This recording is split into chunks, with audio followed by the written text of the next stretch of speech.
Yo, what's up guys? I've got this here mic hooked up to Mike Evans, and we're just going to be asking him a couple of questions. Mike, can you hear us? Yeah. So, do you want us to make like a short documentary about you? Cool, so, alright, so we'll get started? And I'm just very blessed and thankful that I have this opportunity. Alright, thanks Mike.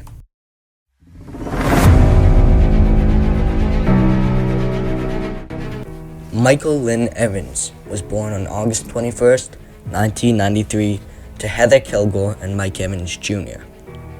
Heather was only 14 when she had Mike, and his father was 19.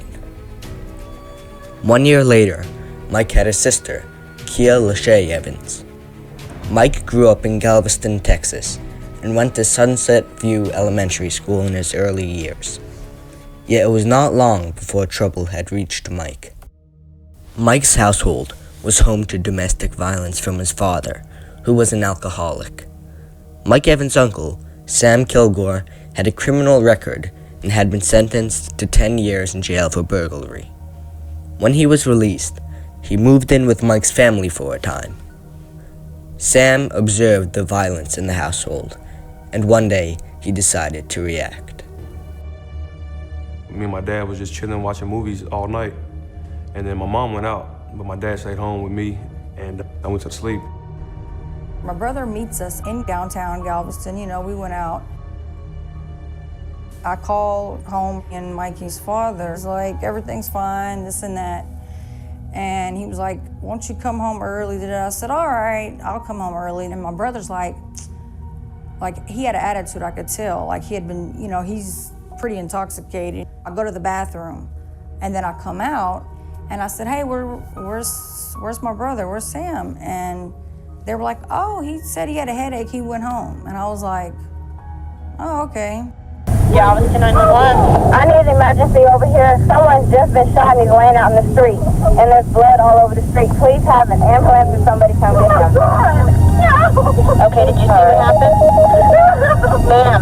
No, Shirley, we just got here. Oh my God. Hold on. I pull up to the house, and it's ambulances, it's police cars everywhere. And then I look over, and I see a body with a sheet over it. And then I start going crazy. All I can remember was the police, woke me and my sister up and said, you need to come with me. We're gonna take you to your grandmother's house. There's a dead black guy in the street. I was just praying to God that it wasn't my pops. We looked at him and I saw that it was a black male, 20-ish.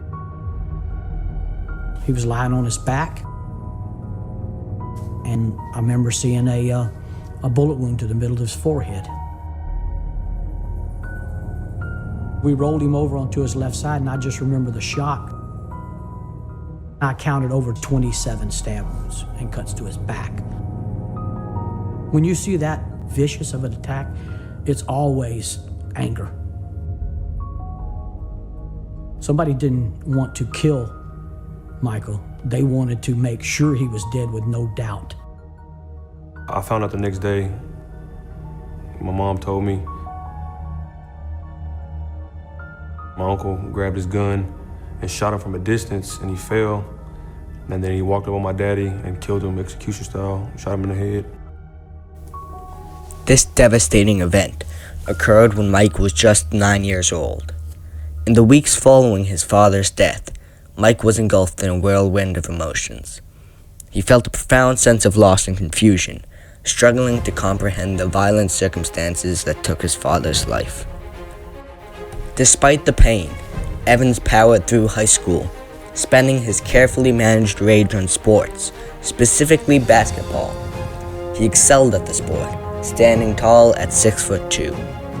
Mike averaged 18.3 points, 8.4 rebounds, and 5.2 assists per game during his time with the Ball High School basketball team.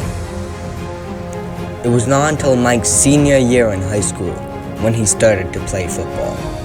He joined only because some of his friends peer pressured him into competing, but succumbing to that pressure was one of the greatest events in his life. Mike Evans stood out in football immediately, totaling 25 receptions for 648 yards and 7 touchdowns in the year that he played with his high school football team. This earned him second team District 24 4A honors. Mike Evans did not receive too many football scholarships due to the fact that he had only played 1 year in high school. In fact, he received more offers for basketball than football. However, Texas A&M offered Mike a scholarship, and his love for football landed him there, playing for the Texas Maggies. Mike stayed at Texas for 3 years, totaling 151 receptions for 2,499 yards and 17 touchdowns. Mike did not spend a 4th year in college, instead jumped into the NFL draft. Mike joined the Tampa Bay Buccaneers as a 7th round pick, and from there we all know what has happened. Evans had season after season with outstanding results. In his first year with Tampa Bay, Evans accumulated over 1,000 yards. Now, Mike has 1,000 plus yard seasons in 11 consecutive years, tying the record with All-Star Jerry Rice. Mike Evans appropriately wears the nickname Mr. Reliable, and his consistency has been a significant asset to the Buccaneers. In the 2020 NFL season, the Bucs acquired Tom Brady, and they made their famous Super Bowl debut right in their hometown, where they beat the Kansas City Chiefs 31-9. Mike Evans acquired his first Super Bowl ring, a reward for his constant persistence and hard work. Mike Evans' traumatizing childhood changed himself as an adult. In 2017, he founded the Mike Evans Family Foundation, an organization that focuses on empowering youth, education, and helping children that had suffered from domestic violence, just as Mike had as a kid. Mike later said he forgave his uncle, who was serving a life sentence in prison. Despite Mike Evans' horrific childhood, he had a certain drive, which empowered him to become the future Hall of Famer he is today. Debatably the most underrated wide receiver in the NFL, Mike Evans has demonstrated the core values which make up the outstanding person he has become.